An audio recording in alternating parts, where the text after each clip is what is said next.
하나님께서는 모세를 통해서 이스라엘 백성들을 향해 하나님의 마음을 전하셨습니다. 신명기에 기록되어져 있는 내용은 모세의 세 편의 설교가 있고, 그리고 오늘 우리가 읽은 32장에서 모세의 찬송, 모세의 노래가 있고, 그리고 마지막에는 모세가 그 백성들을 축복하는 모세의 기도가 있습니다. 하나님께서 우리에게 하나님을 계시하시고 또 하나님의 마음을 보이시고 또 하나님의 능력을 나타내시는 그런 방편도 이 세 가지로 요약될 수 있습니다. 하나님은 선포되는 하나님의 말씀, 기록된 말씀을 통해서 하나님이 누구신지를 우리에게 가르쳐 주십니다. 말씀 속에서 우리는 하나님을 발견하고 또 말씀 속에서 하나님이 행하신 혹은 행하실 일들에 대한 약속을 받기도 합니다.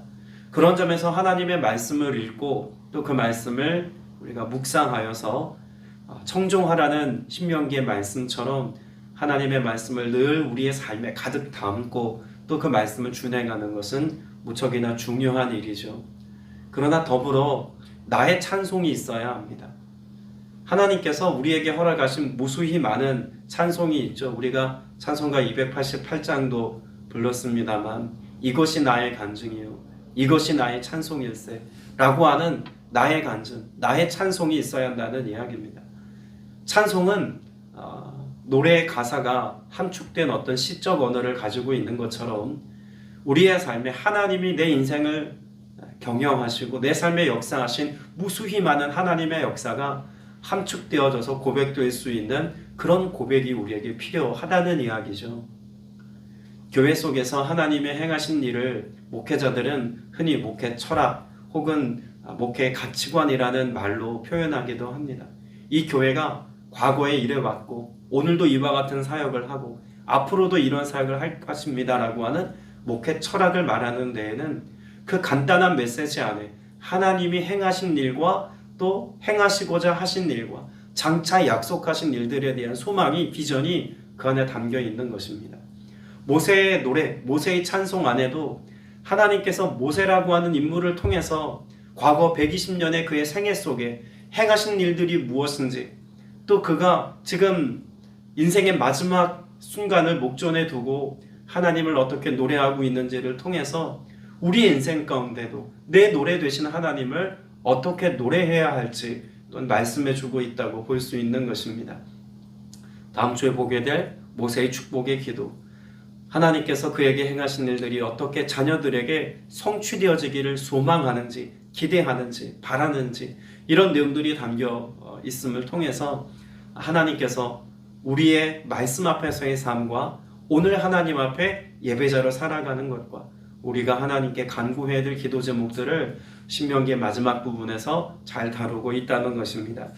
그러면 오늘 우리가 본 32장에서 모세는 특별히 내가 경험한 하나님을 어떻게 찬송하고 노래하고 있을까? 1절 말씀에 보면 제일 먼저 이렇게 고백합니다.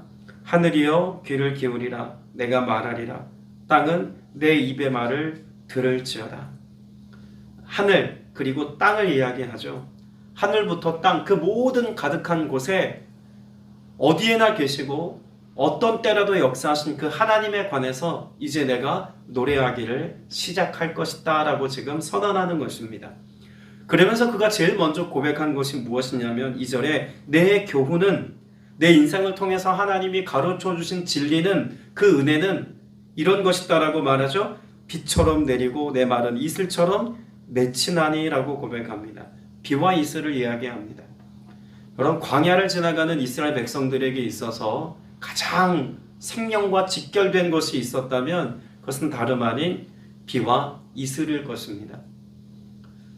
특별히 이제 더 그들이 필요로 하게 되어지는 농경 생활에서의 가장 생명과 직결되는 건 역시 비와 이슬일 것입니다. 왜냐하면 이스라엘이라고 하는 그 지역은 지리적으로 우기와 건기가 뚜렷한 지형이죠. 우기에는 비가 내려서 특별히 이른 비와 늦은 비를 통해서 씨를 뿌리고 추수할 때 수확을 하게 되는 그런 열매 맺음의 시기가 있습니다. 그때 반드시 필요한 것이 비입니다. 비는 그들에게 양식이자 또한 그들의 생명을 이어가는 생명수이기도 하죠. 그런 점에서 비라고 하는 것은 우기를 지나는 그들에게 양식을 제공하고 물을 제공한다는 점에서 생명입니다. 그러면 건기를 지날 때는 어떨까요? 건기를 지날 때는 비가 내리지 않습니다.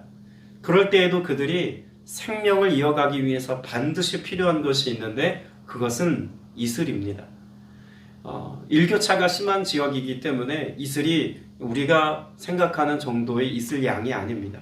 이슬이 꽤 식수를 모으기에 충분할 만큼 이슬이 많이 내립니다. 한편으로 생각하면 광야를 지날 때 일교차가 크다는 것, 이건 굉장한 삶의 위기이고 위협일 수 있지만 그 일교차가 만들어낸 결과물이 이슬인 것을 보면 광야에서 그 일교차는 또한 생명이기도 하다는 이야기죠. 하나님께서 모세의 삶을 통해서 지금 행하신 일들을 비와 이슬로 노래하는 것은 하나님이 내 삶의 생명의 기원이고 내 생명을 보존하신 바로 그 하나님이시다라고 하는 사실을 노래하고 싶은 것입니다. 오늘 우리의 삶에 노래해야 될, 찬송해야 될 이유가 있다면 내 생명을 오늘까지 보존하시고 지키시고 인도하신 그 하나님에 대한 고백과 선언이 오늘 우리의 신앙 고백이고 찬송의 이유가 되게 해야 할 줄로 믿습니다. 3절에 보면 그 생명 되신 하나님을 어떻게 그가 고백하겠다고 말하냐면 내가 여호와의 이름을 전파하리니 너희는 우리 하나님께 위엄을 돌릴지어다 라고 노래합니다. 그러니까 모세는 지금 내가 찬송을 하겠노라고 고백하죠.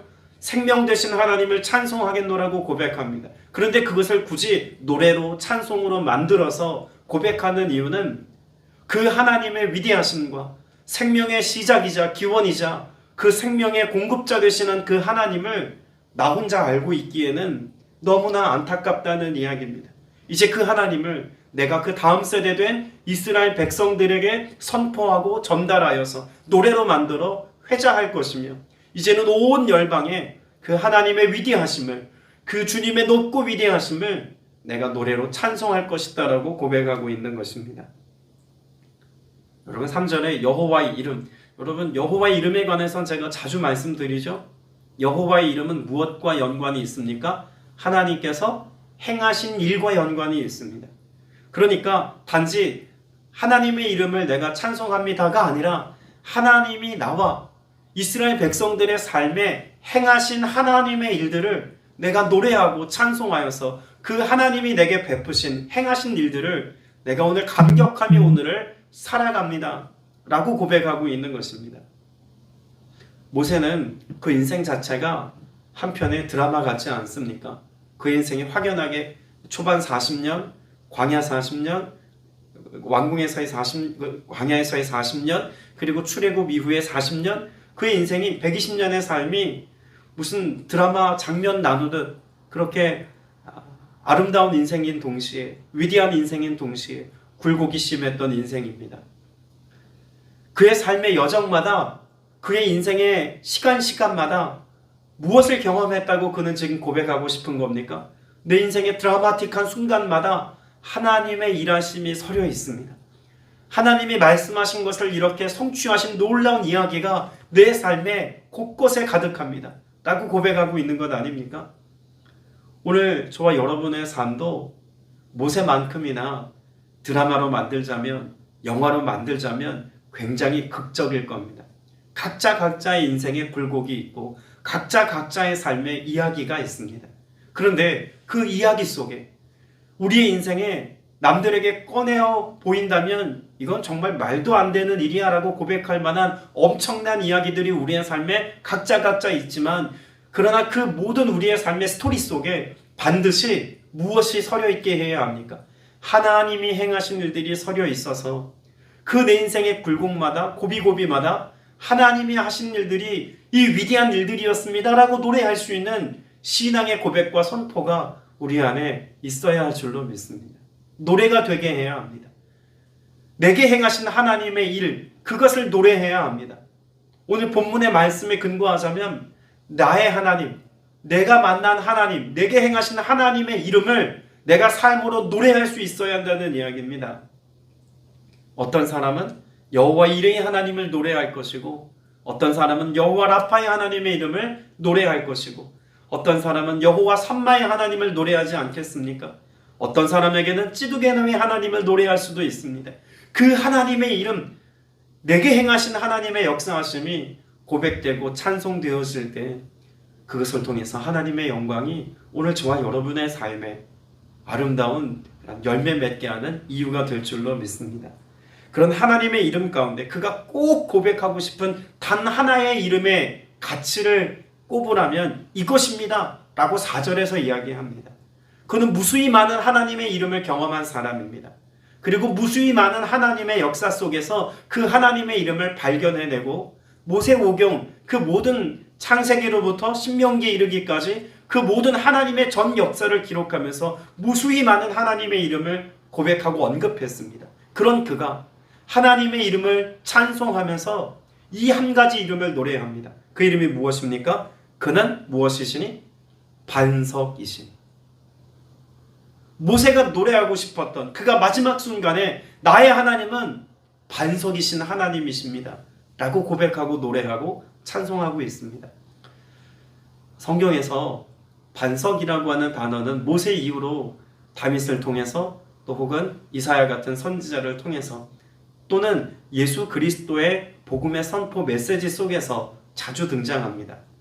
그러면 반석이 갖는 의미는 어떤 것일까요? 성경에서 반석은 두 가지 의미를 갖습니다. 첫째는 기초 혹은 산성과 같이 내 삶을 보호하고 호위하는 기초가 되거나 보호하는 그런 터전이거나 성막 혹은 성전과 같은 혹은 성곽과 같은 개념을 갖는 것이 반석의 의미죠. 선지자 이사야도 이사야 26장 4절에서 여호와를 영원히 신뢰하라. 주 여호와는 영원한 반석이시다라고 노래합니다. 영원한 반석. 이 영원한 반석이라고 노래할 때 이 이유는 영원히 흔들리지 않는 하나님의 영원히 변치 아니하시는 하나님의 속성을 이야기하면서 그는 이 노래를 하고 있습니다. 특별히 반석된 하나님을 가장 극적으로 고백하고 감격에 곱해서 노래한 사람이 있다면 모세만큼이나 다윗을 꼽을 수 있습니다. 사무엘하 22장 1절 이하에 보면 여호와께서 다윗을 모든 원수의 손과 사울의 손에서 구원하신 그날에 다윗이 이 노래의 말씀으로 여호와께 아뢰어 구원의 은혜를 경험한 다윗이 그 하나님의 이름을 노래로 고백하고 있다는 말이죠. 그 첫 마디가 무엇이었냐면 이르되 여호와는 나의 반석이시오. 다윗 역시도 그의 삶에서 내가 만난 하나님을 고백할 때 첫 마디로 고백한 것이 하나님은 나의 반석이십니다 라고 고백하고 있습니다. 그만큼 중요한 고백이라는 거죠. 모세가 다윗이 했던 고백. 곰곰이 한번 묵상해 보았습니다. 모세도 다윗도 특별히 시편에 보면 반석이라는 고백이 무수히 많이 등장하는데 왜 그런 고백을 했을까? 모세의 경우는요, 어디에서 어디로 구원의 전 역사를 써내려갔을까요? 이집트, 애굽에서 유대 광야로 하나님이 그를 불러내지 않으셨습니까? 이집트라고 하는 그 애굽의 지형을 보면 무엇이 많은 지형이었을까요? 사막입니다. 특별히 모래사막이죠. 모래 위에 무엇을 짓는다는 것이 굉장히 어려운 일임을 모세는 이미 잘 알고 있었습니다. 그런데 광야에 나왔습니다. 광야에 나와서 광야에서의 지낸 세월은 어떻습니까? 광야는 유대 광야는요, 돌입니다. 돌산들이에요.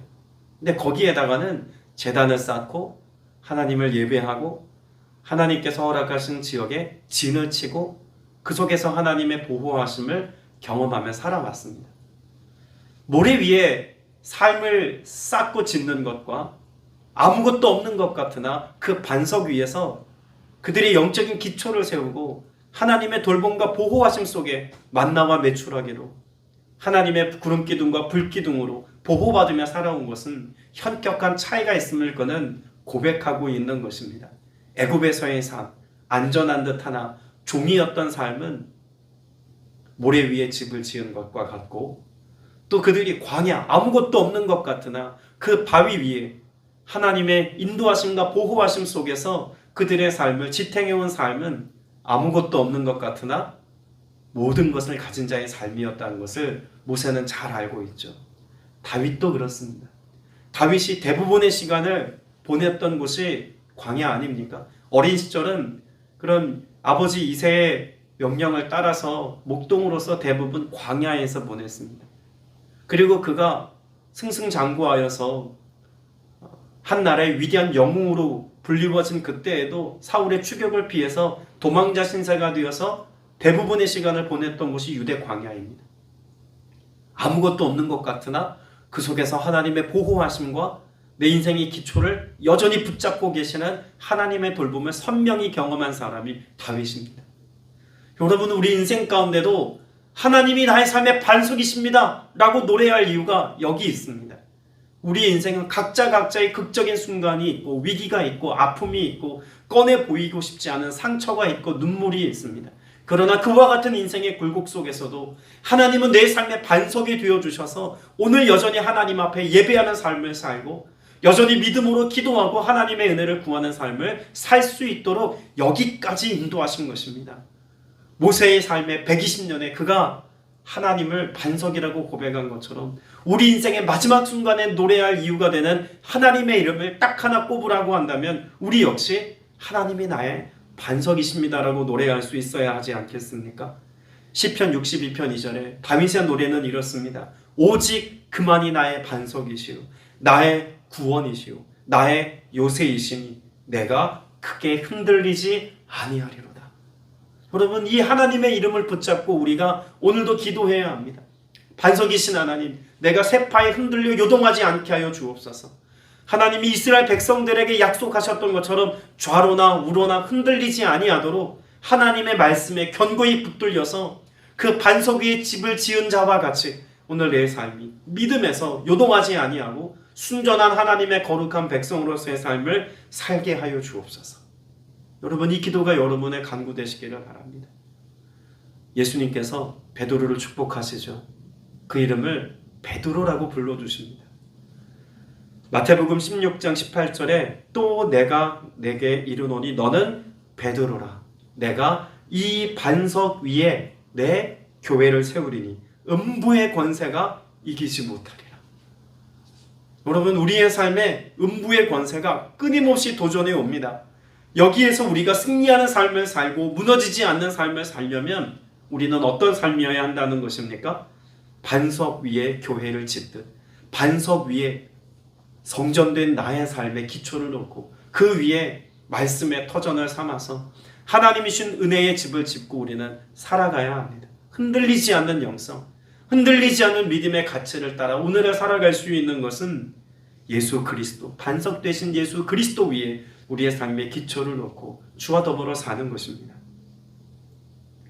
두 번째로 반석은 흔들리지 않는 견고한 기초의 의미가 있고, 두 번째로는 생명이 공급되어지는 그런 은혜가 있음을 설명할 때 반석이라는 단어를 씁니다.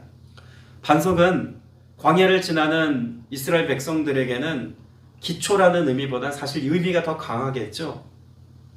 물이 없을 때 물이 없어 원망한 이스라엘 백성들을 향해서 하나님은 물을 공급하십니다. 생명을 공급하신 것이죠. 어디에서 물이 나게 하셨습니까? 반석입니다. 그 반석에서 생수가 나게 하셨습니다. 시편 105편 41절에 그래서 이렇게 노래합니다. 반석을 여신즉 물이 흘러나와 마른 땅에 강같이 흘러나니. 여러분, 반석은 생명의 흐름을 나타내는 단어인 거죠. 그래서 고린도 전서 10장 4절에 보면 다 같은 신령한 음료를 마셨으니 이는 그들을 따르는 신령한 반석으로부터 마셨음에, 그 반석을 누구라고 설명할까요? 그 반석은 곧 그리스도시라. 여러분, 반석은 생명 되신 예수 그리스도, 생수를 내신 하나님의 역사가 재현되어진 바로 예수 그리스도라고 고백하고 있는 것입니다. 그러니 오늘 그는 반석이십니다 라고 하는 이 고백 안에는 나의 생명은 오직 하나님으로부터 납니다. 오늘 내 삶의 구원의 역사를 이루시는 이는 오직 예수 그리스도십니다 라고 하는 위대한 신앙의 고백이 오늘 이 안에도 포함되어져 있다고 보는 것입니다. 여러분, 우리의 삶에 그 반석이십니다 라고 하는 이 고백을 우리가 노래할 이유가 여기 또 있는 것이죠. 내가 나의 힘껏 오늘을 사는 것 같으나 오늘 우리가 예수 없이는 오늘을 살아갈 수가 없는 것입니다. 나에게 그 마른 땅에 생수가 흘러 그곳에서 물을 마시게 하고 또 가나안 땅에 들어가 농경사회를 이루고 살아갈 때 그곳에서 생수가 흘러 열매 맺게 하실 수 있는 분은 오직 하나님이신 것을 노래하고 있는 거죠. 오늘 내 인생이 메마른 삶 같아도 여기에 생수가 흘러 씨를 뿌려 곡식이 나고 열매를 맺게 하실 수 있는 분은 오직 하나님밖에 없습니다의 고백이 저와 여러분 안에 있게 되시길 축복합니다. 그러나 이와 같은 하나님의 은혜가 모호하거나 혹은 우리가 알 수 없는 형태로 주어진 것이라고 말하지 않습니다. 그 반석이신 하나님, 그 하나님이 구체적으로 우리에게 하신 일을 뭐라고 고백하고 있습니까? 자, 10절 말씀 같이 한번 읽어보겠습니다. 10절입니다. 시작. 여호와께서 그를 황무지에서 짐승이 부르짖는 광야에서 만나시고 호위하시고 보호하시며 자기의 눈동자같이 지키셨도다라고 말합니다.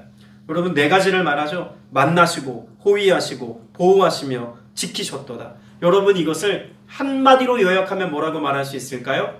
함께 하셨다입니다. 그리고 앞으로도 함께 하실 것이라는 겁니다. 여러분 여기에서 하나님이 그들을 보호하시는 것이 군사를 보냈다거나 혹은 도울 수 있는 어떤 무기를 주셨다거나 혹은 그들로 형통한 삶에 어떤 재정적인 축복을 부으셨다거나 그런 게 아닙니다. 하나님께서 지금 그 백성된 자들에게 말씀하시는 반석 되시는 하나님의 모습은 그들과 함께 하심의 의미다라고 하는 것을 설명하고 있는 것이죠.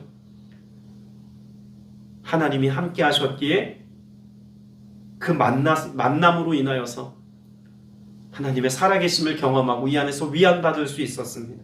또한 신뢰하며 믿음의 여정을 걸을 수 있었습니다. 하나님의 호위하심 속에서 하나님이 함께 하셔서 그 권능의 팔로 그들을 호위하심에 그 모든 적들로부터 모든 위협들로부터 보호받을 수가 있었습니다. 그런데 어떻게까지 하나님은 함께 하신다고 말씀하나요? 눈동자같이 가까이에서 함께 하신다는 의미입니다. 내가 눈으로 볼 수 있는, 내가 눈으로 인식하지 못하지만 내 육체가 눈으로 제일 먼저 인식하는 대상이 있다면 그것은 바로 눈동자입니다. 그렇게 하나님은 우리 인생 가운데서 가장 먼저 발견되기를 바라시는 분이시고 그만큼 가까이에서 우리의 삶에 역사하시는 하나님이신 것을 말씀하고 있는 것이죠. 12절에서 고백하고 있는 것처럼 홀로 그를 인도하셨고 그와 함께한 다른 신은 없도다. 지금 하나님이 함께 하셨음을 그는 노래하고 싶은 것입니다. 39절에서도 이제는 나 곧 내가 그인 줄 알라. 나 외에는 신이 없도다. 나는 죽이기도 하며 살리기도 하며 상하기도 하며 낫게도 하나니 내 손에서 능히 빼앗을 자가 없도다라고 고백합니다. 유일하신 그 하나님이 함께 하셔서 우리의 모든 생명을 공급하시고 또 우리의 삶을 책임져 주시는 하나님이라고 노래하고 있는 것이죠. 오늘 여러분의 이 하루를 인도하실 분, 우리의 평생의 삶을 그 마치 독수리가 새끼를 끊임없이 날개로 받아냄 같이 우리의 삶의 낭떠러지에서 위기에서 받아내고 또다시 지키시고 인도하실 분은 하나님 한 분 외에는 없습니다. 이 신앙의 고백을 가지고 오늘을 살아야 할 줄로 믿습니다. 오늘 저와 여러분에게 이 말씀을 가지고 나아갈 때 하나님이 하신 일, 여러분 이것은 우리가 상상할 수 없는 기적의 이야기들이라고 이스라엘 백성들에게 행하신 광야에서 역사하신 하나님의 능력이라고 노래하고 있습니다. 오늘 여러분의 노래, 여러분의 입술의 고백에서 선포되어야 될 그 아름다운 찬양의 고백과 노래가 여러분의 믿음의 신앙의 고백으로 선포되셔서 그 고백이 많은 사람들에게 들리워서 간증이 되고 또 위대한 신앙의 선포가 되는 은혜가 있게 되시기를 주님의 이름으로 축복합니다. 기도드리겠습니다. 은혜가 풍성하신 아버지 하나님, 내게 말씀하시고 행하신 하나님의 놀라운 일들이 우리의 삶 속에 서려 있음을 다시 한번 묵상하는 시간 되게 하시니 감사드립니다. 홀로 있는 것 같았던 그 순간에도, 아무것도 할 수 없다고 여겼던 그 순간에도 결국 하나님이 삶의 순간순간마다 역사하셨고 도우셨기에 오늘 내가 여기 있습니다. 주님의 은혜와 그 사랑을 찬송하며 기쁨으로 노래하며 반석되신 하나님을 또 갈망하며 오늘을 살아가오니 성령님 역사하시사 그 능하신 하나님의 일들로 인하여 기쁨과 감격이 충만한 오늘이 되게 하시고 우리의 남은 여생이 될 수 있도록 늘 은총과 은혜 가운데 지켜 보호하여 주시옵소서. 함께 하시고 역사하시며 능력으로 일하실 우리 구주 예수 그리스도 이름으로 간절히 기도드렸사옵나이다. 아멘.